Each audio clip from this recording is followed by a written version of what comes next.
şaça küzek şazıcak andar min şalgız köşe bastırışam şayhal şahudur aymak şahayak olarına kada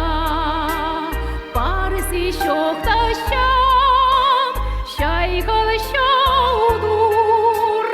aymak şahayak olarına kada parsi şoktaşam ögneşe olar kostalgan şili tanıyacaklarını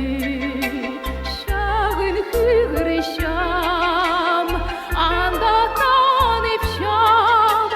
şaskınık silin yine şirime uğa öğrenişem anda tanıpşam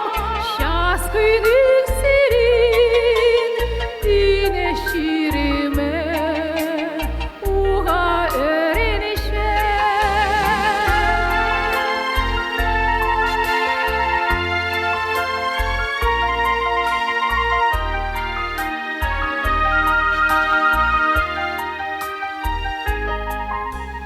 Alnımda şaça küzek şazıca andar min şalgız köşe bastırışa